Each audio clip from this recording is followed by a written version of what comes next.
Assalamualaikum warahmatullahi wabarakatuh. Perkenalkan, kami dari kelompok 7 akan membahas mengenai manusia dan lingkungan. Bersama saya sendiri, Rahmi sebagai pemateri pertama. Saya Lira sebagai pemateri kedua. Saya Kiki Arfan sebagai pemateri ketiga. Saya Muhammad Aswin Al-Farizi sebagai pemateri terakhir.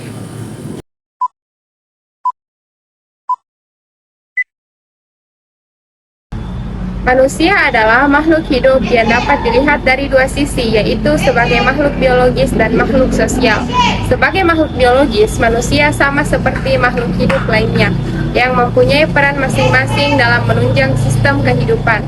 Sebagai makhluk sosial, manusia merupakan bagian dari sistem masyarakat. Dalam kehidupan berkelompok, perilaku manusia membentuk masyarakat dan menghasilkan budaya. Sedangkan lingkungan adalah suatu media di mana makhluk hidup tinggal, mencari dan memiliki karakter serta fungsi yang khas, yang mana terkait secara timbal balik dengan keadaan makhluk hidup yang menempatinya, terutama manusia yang memiliki peranan yang lebih kompleks dan real. Lingkungan terbagi menjadi dua, yaitu lingkungan alam dan lingkungan sosial budaya. Yang pertama yaitu lingkungan alam. Lingkungan alam adalah lingkungan yang terbentuk dan proses alam, yang terdiri dari komponen biotik dan abiotik. Komponen biotik adalah seluruh makhluk hidup seperti manusia, hewan, tumbuhan, mikroorganisme. Sedangkan komponen abiotik adalah unsur yang tidak hidup seperti air, udara, dan tanah. Adapun cara interaksi manusia dengan alam adalah dengan menyesuaikan diri dengan alam. Contohnya, petani menyesuaikan waktu tanam dengan musim hujan, atau nelayan menyesuaikan waktu melaut ketika cuaca tenang. Cara lainnya yaitu menggunakan dan memanfaatkan sumber daya alam dengan ilmu pengetahuan dan teknologi. Contohnya membuat hujan buatan untuk menyirami sawah pada saat kemarau panjang. Yang kedua yaitu lingkungan sosial budaya. Masalah lingkungan hidup akan selalu ada selama manusia hidup, berkembang, dan berinteraksi dengan lingkungannya. Masalah ini selalu menjadi isu global hingga saat ini masih menjadi perbincangan di kalangan para ilmuwan tingkat dunia. Hal ini dapat dipahami karena kita sebagai manusia memiliki posisi sebagai objek lingkungan dan subjek lingkungan yang keberlangsungan lingkungan itu sendiri. Berikut ini adalah bentuk permasalahan lingkungan yang timbul sebagai dampak dan interaksi manusia dengan lingkungannya. Pertama, permasalahan lingkungan karena perkembangan ilmu pengetahuan yang semakin cepat berkembang. Oleh karena itu, pengkajian terkait masalah ini pun harus diselesaikan dengan ilmu pengetahuan. Yang kedua, masalah lingkungan karena kemajuan teknologi yang cepat.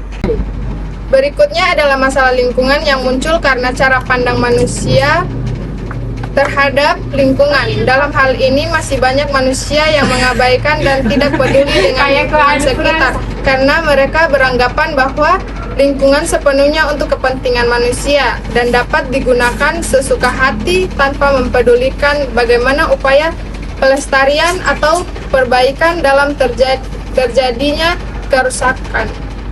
Yang terakhir adalah masalah lingkungan yang terjadi karena perubahan sosial budaya. Contohnya adalah masalah pendadakan keterbatasan daya alam dan masalah pencemaran yang dilakukan dan pola cara hidup manusia dalam berinteraksi dengan lingkungannya.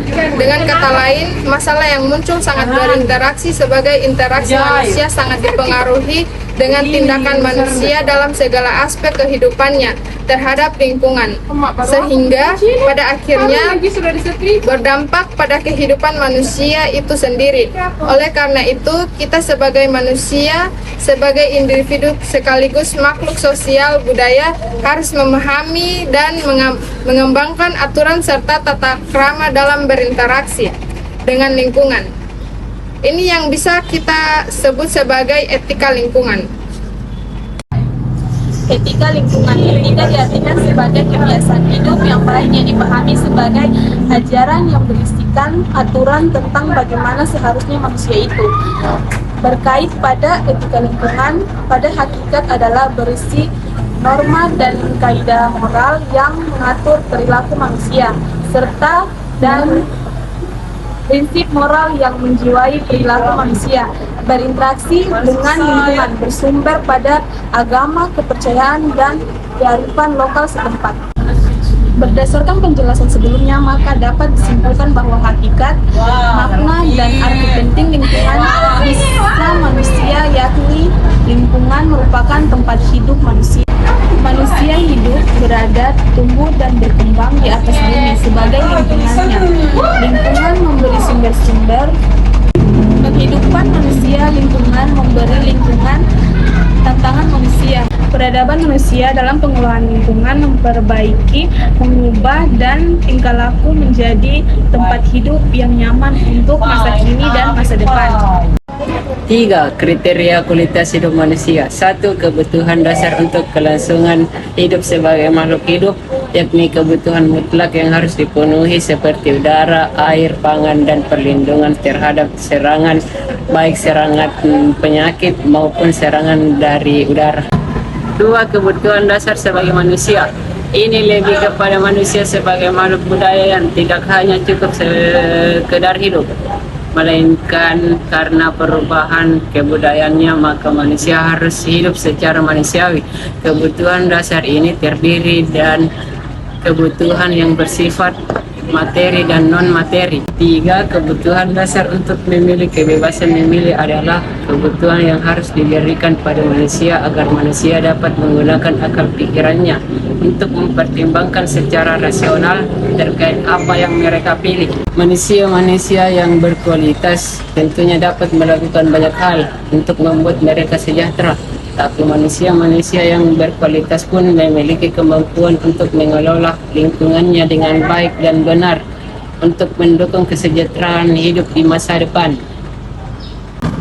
Sekian pemaparan materi dari kami, kelompok 7 mengenai manusia dan lingkungan.